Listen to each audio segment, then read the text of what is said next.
Les vraies voix Sud Radio, 17h-19h, Jean-Marie Bordry.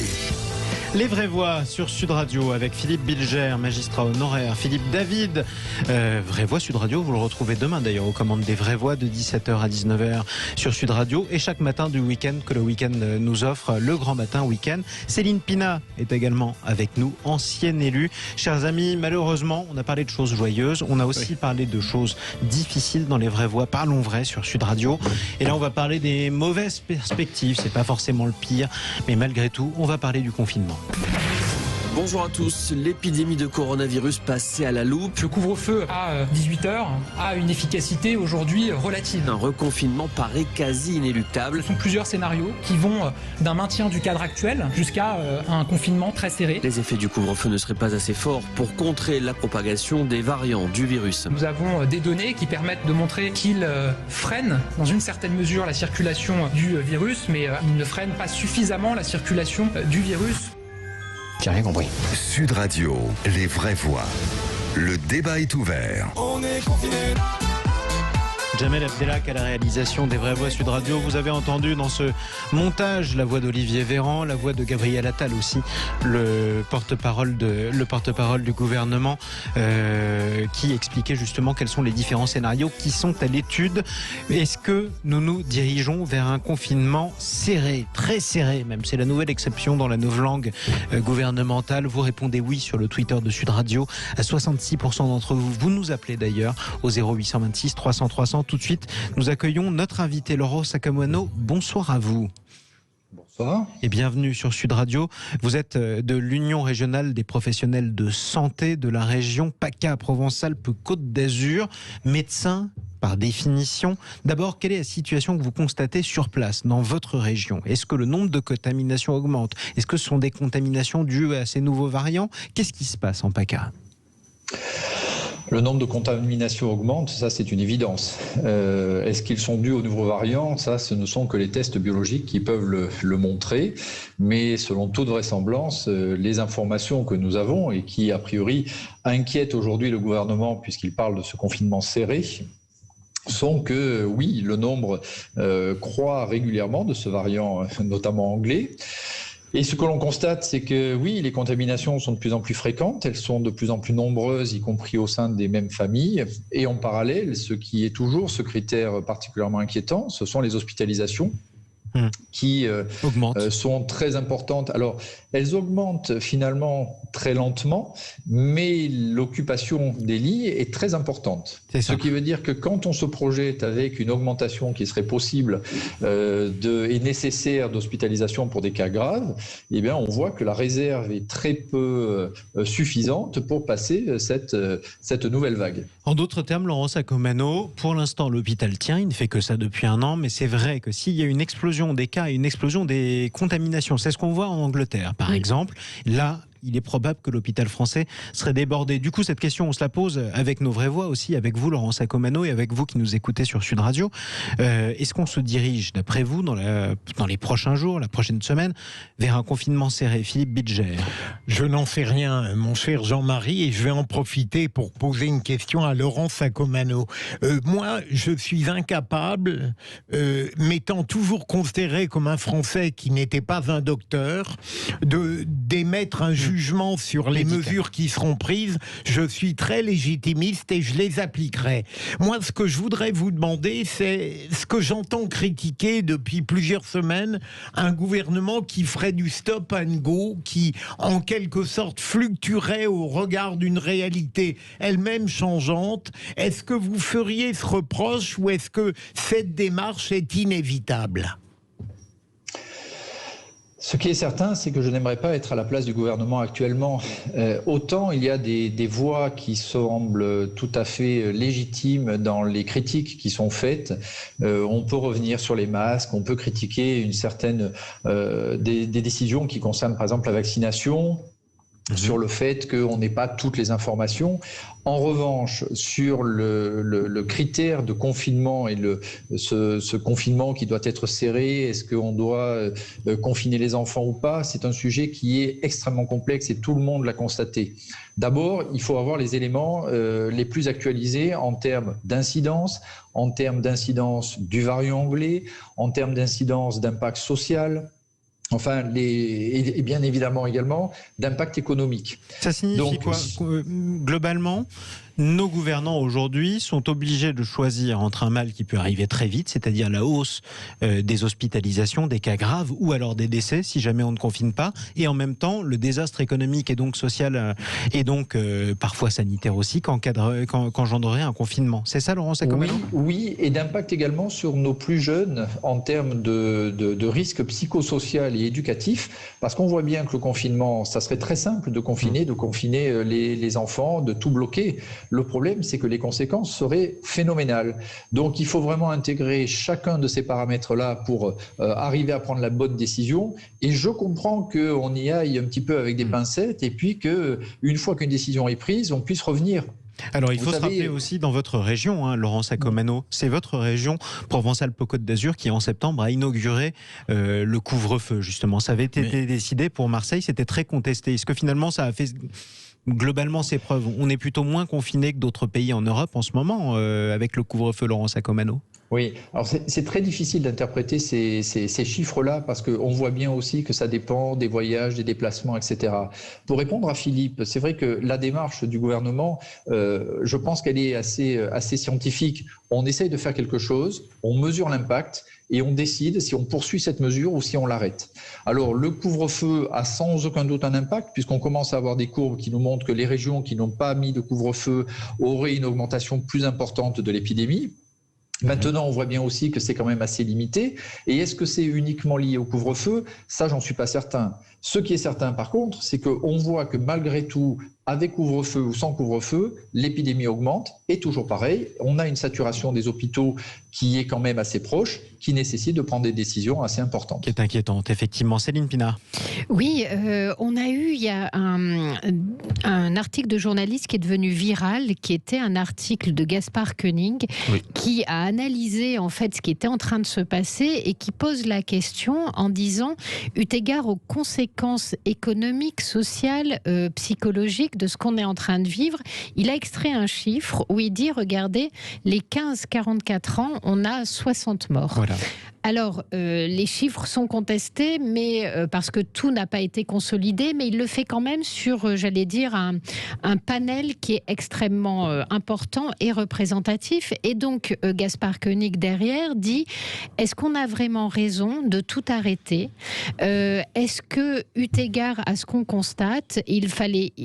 Et dans la mesure où aujourd'hui on a un vaccin, il ne vaut pas mieux mettre à l'abri les plus de 60 ans, libérer tout le reste et apprendre à vivre avec ce virus en attendant. Tout en rappelant effectivement que, alors ça c'est pas de chance effectivement, quand vous êtes en bonne santé et que vous avez la trentaine, il y a aussi des cas où vous pouvez mourir, c'est arrivé, c'est documenté. Mais c'est vrai que c'est pas la majorité du tout. Et en fait, ce qui montre, c'est que sur les, je pense qu'il le fait sur à peu près 30 000 cas, il y en a 60 entre 15 et 44 ans et il dit ça ne justifie pas qu'on arrête tout. Alors le débat. Vraie question d'ailleurs qu'on peut poser avec vous. Mais tout à fait. Laurent Saccomanno, le débat, voilà. Juste une dernière chose. Le débat est sur la table, sauf que ces chiffres datent d'avant le variant anglais qui, semble-t-il, change la donne. Change complètement la donne. D'ailleurs, ils l'ont expliqué en Grande-Bretagne. Ils ont confiné dès les vacances de Noël en Grande-Bretagne.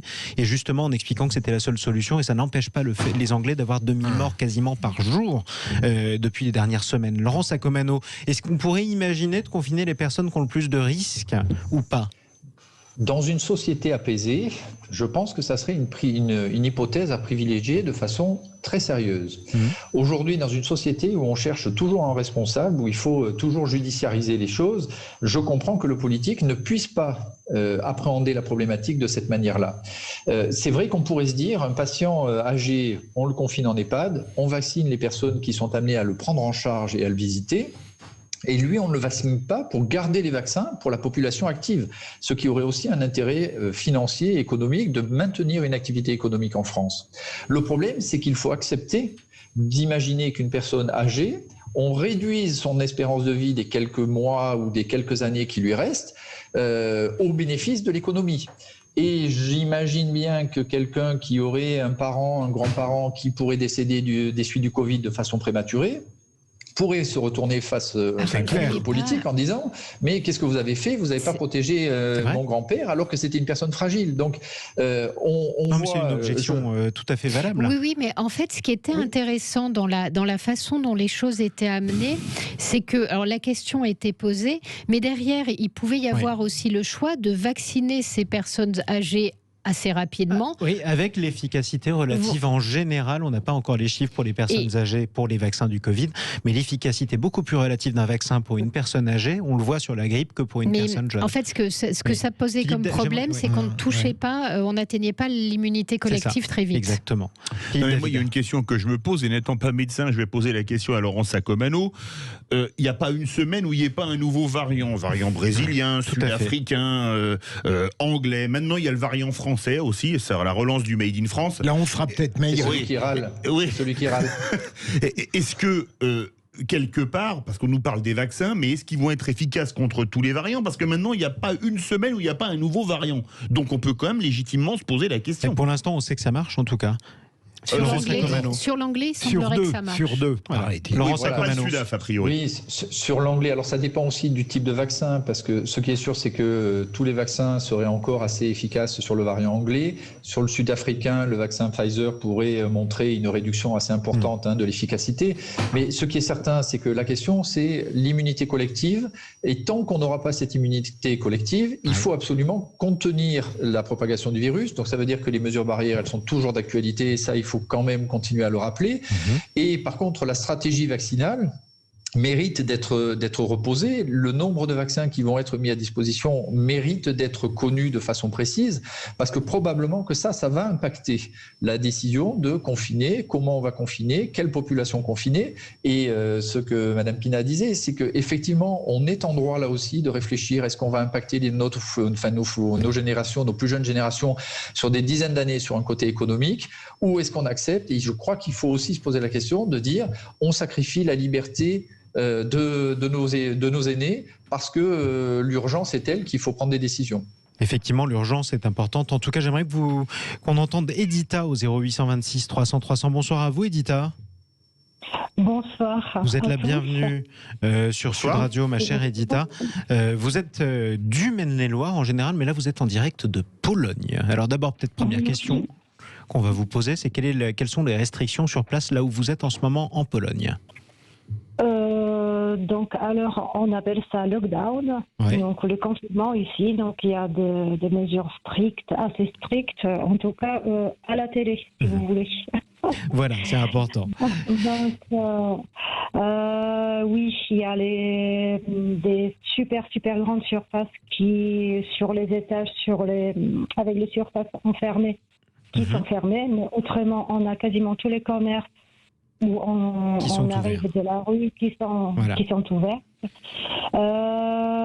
Vous avez prévu, Edita, de rentrer en France fin janvier, début février. Vous serez peut-être confiné quand vous rentrerez en France. Si vous arrivez à rentrer en France, il faut venir au moins à minima à l'intérieur de l'Union européenne avec un test PCR négatif pour rentrer en France.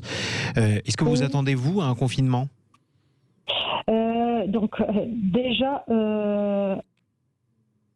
si vous voulez, les Covid, c'est un révélateur, c'est mon avis personnel, parce que j'ai vécu deux phases. D'une recherche approfondie de ce qui se passait justement avec le virus, avec la situation, avec les finances, avec la situation globale. Vous êtes passé par les deux aspects, effectivement. Essayer de comprendre ce qui se passe, d'autant plus que je suis restauratrice. Je mène une activité estivale. Donc, ça tombait justement à l'époque où je devais commencer mes démarches pour réouverture de mon activité. Et ça, c'est raté malheureusement parce que les restaurants ne sont pas prêts de rouvrir. Malheureusement, en France, ma chère Edita, d'ailleurs, c'est un sujet sur lequel on reviendra, y compris avec Laurent Sacomano. Je vous remercie. En tout cas, prenez soin de vous, ma chère Edita, du côté de la Pologne. J'espère que tout va bien pour vous. Tout continuera. En tout cas, on a appris un mot polonais, un lockdown. Lockdown, oui. Et on le dit en Italie aussi, effectivement. C'est le confinement en anglais. Laurent Sacomano, on peut en parler aussi des restaurateurs, parce que c'est vrai que c'est une situation qui est extrêmement difficile, ils sont pas prêts de rouvrir, on ne va pas se mentir. Si je parle des restaurateurs, Laurent Sacomano, c'est aussi parce que dans votre région, plus précisément à Nice, en PACA donc, un restaurateur a voulu faire de la résistance, j'allais dire de la désobéissance publique hier, il a ouvert, il a été arrêté. Est-ce que vous avez peur que ce nombre de cas se multiplie, la désobéissance civile ? J'ai entendu beaucoup de cas de salles de gym, de salles de sport, de restaurateurs qui, de façon parfaitement clandestine, recevaient des clients.